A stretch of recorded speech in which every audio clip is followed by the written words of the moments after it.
Without any further ado, I want to introduce Richard Heydarian, who is a resident analyst, among many other things, at GMA Network, which, if you don't know, is the large commercial TV radio network in the Philippines. He's the author of many things, including the recent book, The Indo-Pacific, Trump, China, and the New Struggle for Global Mastery. And I'm going to Richard, I know has some PowerPoint slides. He's the only one on the panel, so he's going to go up to the podium here. Richard. Thank you very much, Patrick. It's a pleasure to be here again, and thank you very much, Satoru-san, for arranging this and the publication. I would like to also add that we Filipinos love the United States, but we also love our president. Okay. That's where the problem is, right? I have 10 countries and more than 10 colorful people to cover within 10 minutes, but I'll try my best. Now, let me make it very clear that ASEAN is not necessarily Southeast Asia. If you're talking about ASEAN as an organization, it's more like a small and medium enterprise with no human rights. So it's quite different from key Southeast Asian countries that I'll try to focus on today. Hopefully one day we'll have more people within ASEAN.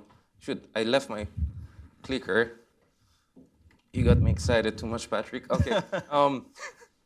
So today I'm going to talk about ASEAN and China relations. Of course, when we talk about China, we're talking about certain policies of the ruling regime in China, not the great Chinese people, and we hope the best for them amid the current epidemic.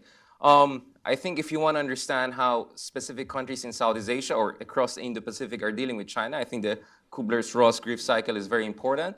Ironically, it seems countries outside the ASEAN seem to be more in the acceptance stage, meaning the challenge from China and the necessity to respond accordingly.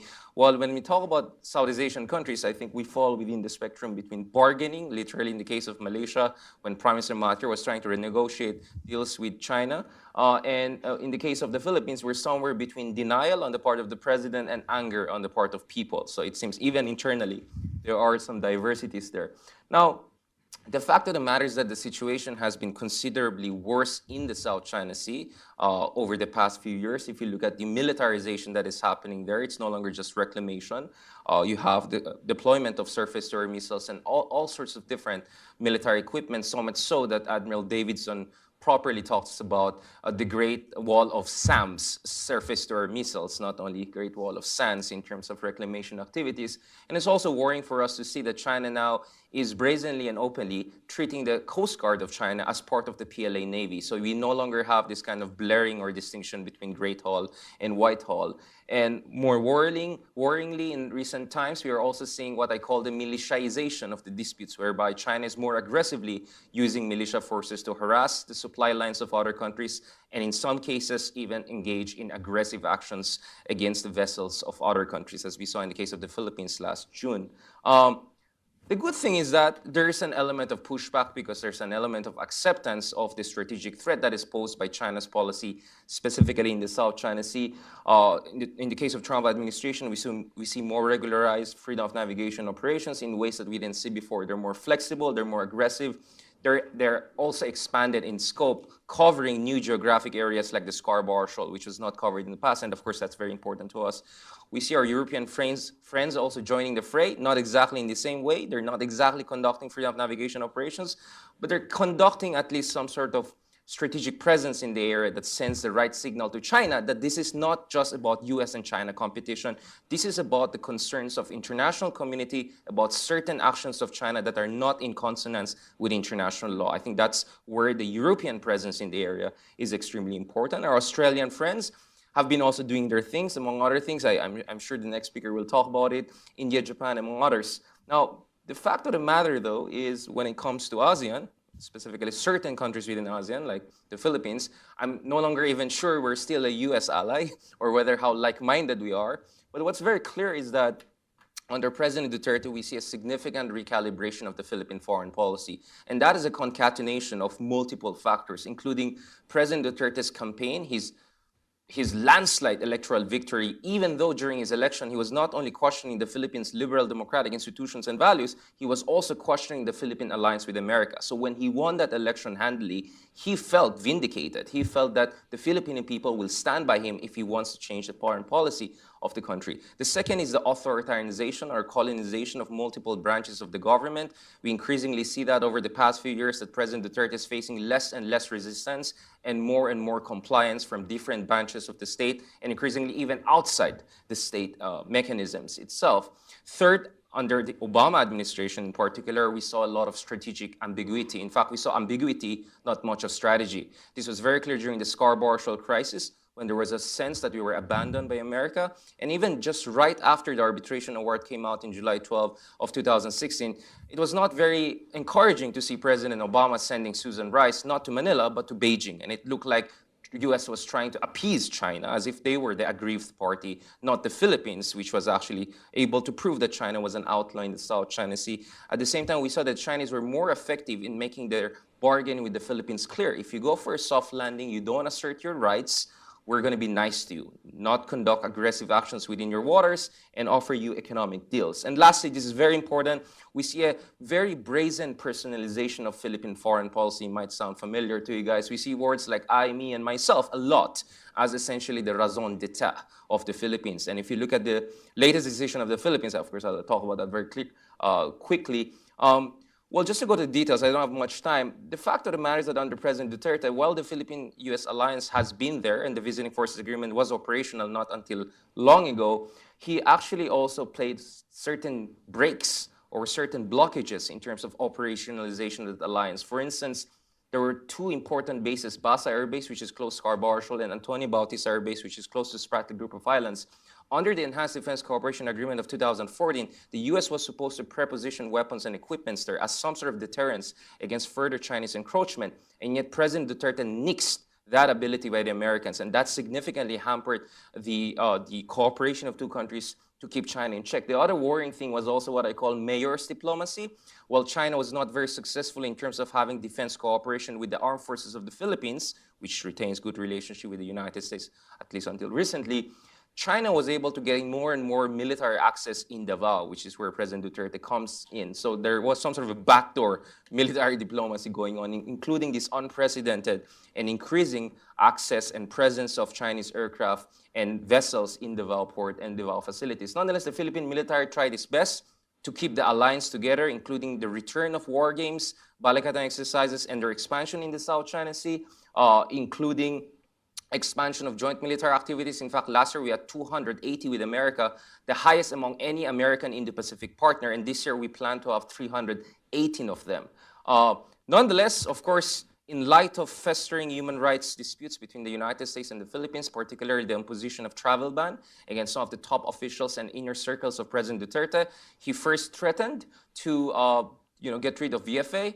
Probably was looking for a quid pro quo, whereby he would keep the VFA in exchange for non-imposition of travel bans or return of visa. It seems he realized the quid pro quo might not work, so he went for the jugular. So without the VFA, it's very hard to see how the alliance will be as operational near anywhere it should be, because the VFA, the Visiting Forces Agreement, is the software of the alliance. It provides a legal framework for the entry and rotational stationing of American troops. So in its absence, the alliance is like an empty shell, a CPU without an operating system. And this is a significant problem that we have in our alliance. Nonetheless, President Duterte is clearly out of step with public sentiment. American approval rating is just as high as President Duterte's own approval rating, so that's where we got a problem.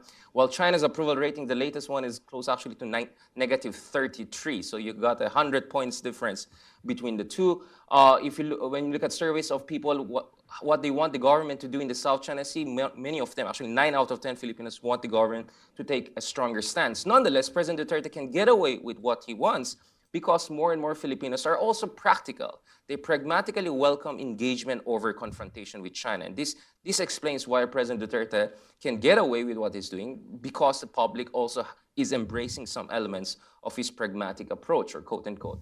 Now, that's not the end of the deal. President Duterte himself made it clear that there are certain red lines in the South China Sea. One of them is the Scarborough Shoal.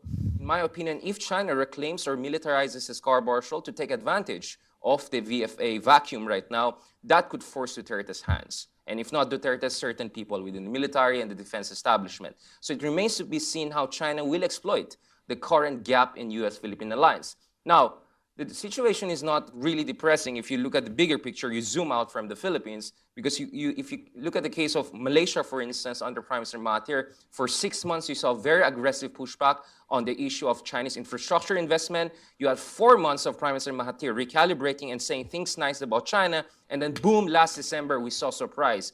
He submitted what was supposed to be submitted by the Razak administration in May 2017. So he submitted the extended continental shelf claim, jutting northwards, directly challenging China's claims in the area. And by the way, this is May 2017, so it was crafted few months after the Philippine Arbitration Award came out, which clearly questioned the legal basis of the arbitration award. And of course, when Malaysia was criticized by China, Foreign Minister Saifuddin very clearly, and this is quite an unprecedented language we hear from our Malaysians, called the 9-dash line ridiculous and openly talk about the possibility of an arbitration case against them. Now, I'm not saying Malaysia is going to go all the way, but we see some significant and positive shift in that direction. Vietnam, well, I was a little bit disappointed with them because we were expecting them to also do a parallel case when the Philippines was forwarding an arbitration award under the previous administration. They waited it out. Now, for a time, they were on their own. But now as the ASEAN chairman, let's see what Vietnam is going to do. If you look at the initial statements coming out of ASEAN, it's much more aggressive, or at least much more assertive than we saw in the past. And of course, Indonesia. Even though they're under a president like Jokowi, who's known for his developmental approach, who's known for trying to seek as much investment as possible from China, we saw that he could not deny the public backlash in Indonesia in light of more and more aggressive intrusion by China into the Natuna Islands. So now effectively, because of the expansive nature of the 9-dash line, which is not yet clarified, Indonesia is a party to the South China Sea disputes, kind of indirectly. And that's an important factor because Indonesia is the biggest player in the region. Now, I'm going to just wrap up here. We have to also give credit to the Trump administration because in addition to the regularized freedom of navigation operations, we also saw expansion of military aid to countries, including to the Philippines over the past 3 years, I think doubling of that. We also see the U.S. Coast Guard more directly involved for the first time since Cold War in these waters, including in the Taiwan Straits over the past 3 years. I think build infrastructure initiative is good so far, but I think the public diplomacy part is missing. The Chinese are generally better in terms of getting more bang out of imaginary buck because a lot of investment they promised the Philippines is not there, while the U.S. and other countries, including Japan especially, have significant investments in this part of the world. If you look at the surveys, U.S. is still preferred by majority of countries as the leader in Asia Pacific. And I think the way forward here is very important for U.S. and other major powers to emphasize that the discussion of the Indo-Pacific, the discussion of quadrilateral alliance is not coming at the expense of ASEAN, that there's a complementarity rather than a supplementarity dimension to that. I think this is very important. Also is important is capacity building assistance to ASEAN countries. I think the U.S. Coast Guard and our counterparts in India, Japan, Australia, and others are doing a very good job in terms of building capacity and ISR, especially capacity. I think European friends could be much more helpful in that front. We're not talking about billions, you're just talking about millions of dollars at most. Now, lastly, I think we have to have a floor. Our good friend Don Emerson from Stanford consistently talks about this. We all have to agree, no matter what is our threat perception of China or what is our perception of U.S. role in this region, that no single country has to have sole control in the South China Sea, which is an international water. And it's interesting to hear Prime Minister Mahathir talking about the militarization of the area, which I think should be more focused on China. He doesn't say it, but I think that's what we should say in his behalf. And Jokowi, interestingly, 2 years ago, talked about the possibility of joint patrols by non-claimant states of ASEAN within the South China Sea. Again, this is just in the realm of rhetoric, but for Jokowi to say that in itself, for me, is relevant because it's a recognition that there is a problem there and that there should be an effort by other countries, non-claimant countries, to keep the situation under control. And lastly, we are now nearing towards the conclusion of the Code of Conduct in the South China Sea. But in my opinion, whatever that Code of Conduct is going to be, because we have no idea what it's going to be. I was just in China 2 months ago, and it seems even they don't know what they want from the Code of Conduct, and we're just back and forth on that. We're just congratulating having titles and outlines for the past 20 years. But I think what's more important than a Code of Conduct is to have the so-called triple freeze. There has to be a freeze in militarization, reclamation, and naval exercises. There's no point in negotiating a diplomatic document if China is changing the facts on the ground on a daily basis. That is the unfair situation that we have to stop. So I'll keep it there. Thank you very much.